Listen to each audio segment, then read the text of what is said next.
joining us here at the 10 o'clock hour. Right now, the White House Correspondents' Dinner taking place. This is a live look from inside the dinner at the Waldorf Astoria, where President Trump is currently speaking. It comes months after shots were fired and an alleged assassination attempt of the president interrupted the original one at the Washington Hilton. Fox 5's Josh Rosenthal live in Northwest tonight with more on the event and security. Josh. Yeah, guys, the last dinner, as you just said, was at the Washington Hilton. This one is here at the Waldorf Astoria on Pennsylvania Avenue. Roads are blocked off, and take a spin around, you'll see law enforcement, as you'd expect, is all over. This week, the Secret Service saying to expect enhanced security, including airport-style screenings. Also, we're told there was only one entrance to get into the event, which was quite a bit smaller than the previous dinner.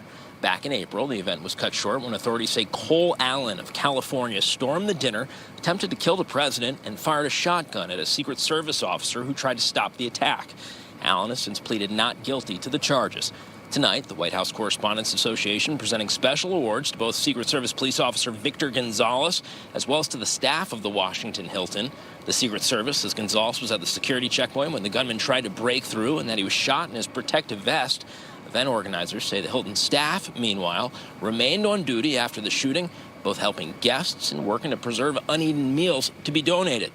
Organizers of the event had previously said that the choice to reschedule was not automatic, adding that it was made after thoughtful consideration and input from members. The president did attend tonight's event. He gave a speech. In fact, he was still giving it at the beginning of this live shot.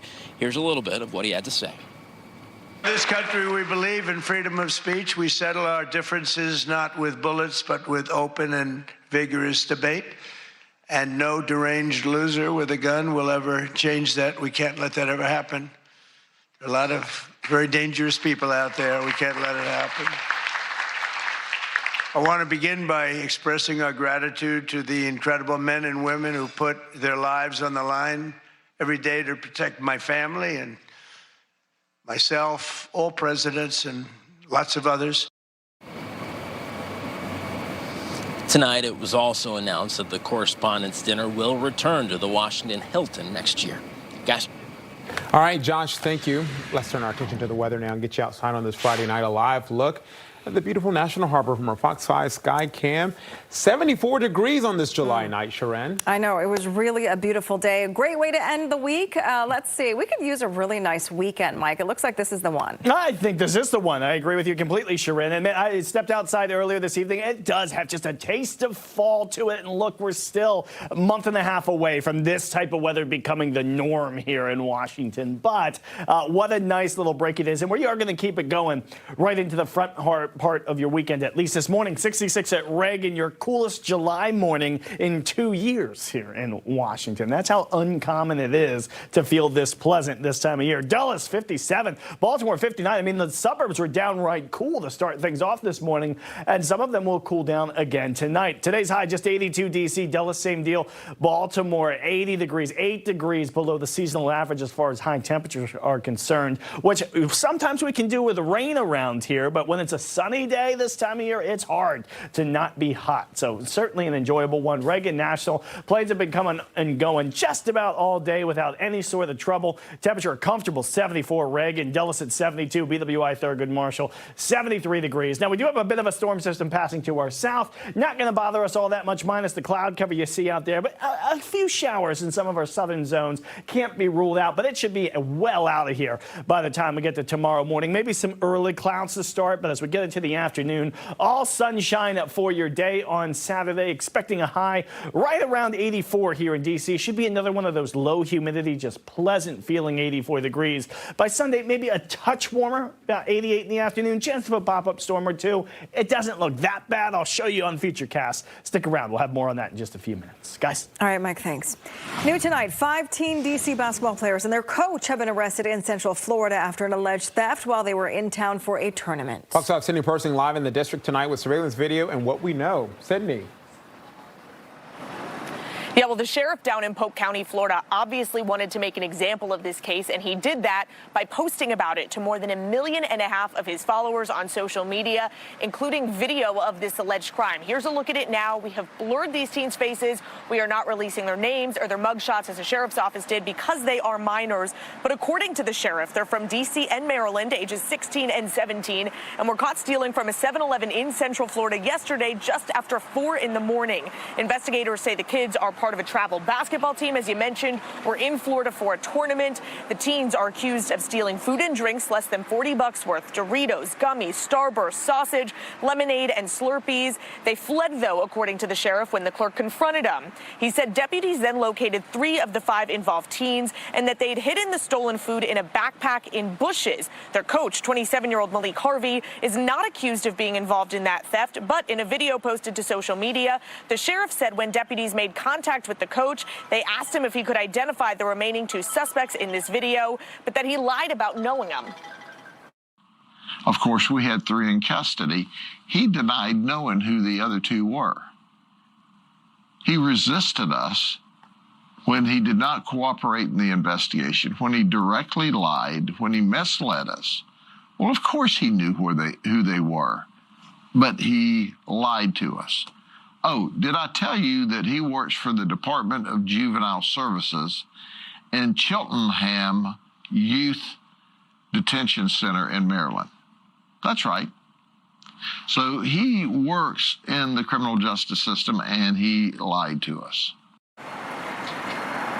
So we did reach out to the Maryland Department of Juvenile Services for a statement about the coach's alleged employment, which you just heard the sheriff mention. We have not yet heard back. We also tried contacting Coach Harvey himself, but we're also not able to reach him. He faces a child neglect charge now, as the sheriff alleges that before that theft, he'd arranged an Uber for the teens to an Airbnb where there was no adult yet present.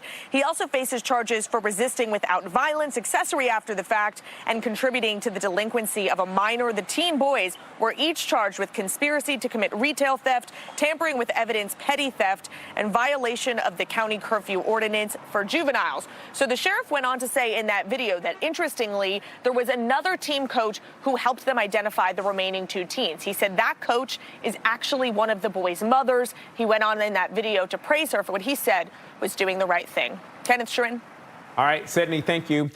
New details tonight in the death of a 9-year-old boy hit while on an e-scooter in Fairfax County. Police calling it a terrible accident after a minivan hit him yesterday near Sully Square in Herndon while riding with friends. Police say the driver was trying to turn when the boy was hit. Officials say she appeared to be driving safely.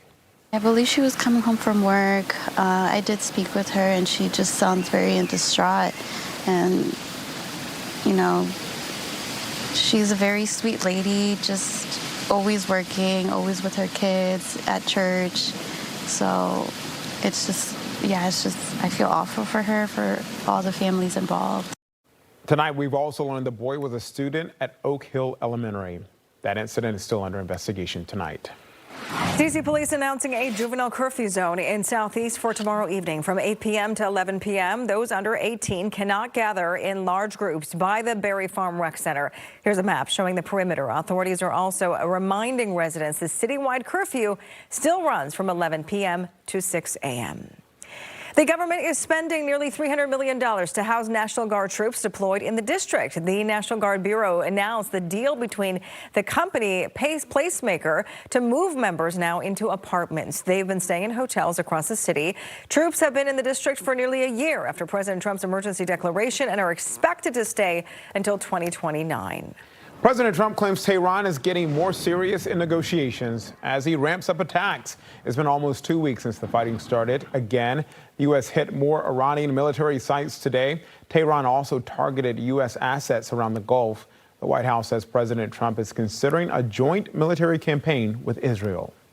Let's hope that enables real diplomacy with the Iranians or makes it easier for us to protect commercial shipping and get the Strait of Hormuz open. Our armed forces will carry out their mission on the battlefield, while our diplomats will carry out theirs in the diplomatic arena. We'll also need to make sure that we are being equally aggressive in our diplomatic, economic, and informational tools to make sure we're putting the maximum amount of pressure onto Iran. President Trump is scheduled to meet with the Israeli Prime Minister next week at the White House. And President Trump is doubling down on his push to supercharge American nuclear power. Meeting with industry executives in the Oval Office today, the president touted progress on a pilot program that launched 3 reactors on July 4th. It's part of a broader goal to quadruple U.S. nuclear capacity by 2050 to meet surging electricity demand from AI data centers. Virginia releasing a long-delayed study on the Commonwealth's groundwater and data centers. The report, done by environmental scientists, pushes for more regulation on water use. It adds that there will likely be declines in the Potomac aquifer because of population growth and industrial use. The report didn't blame data centers for its concerns, but noted that there is limited information on actual water usage. That plus environmental impacts have been some of the main points of contention in this ongoing debate. All right, coming up here.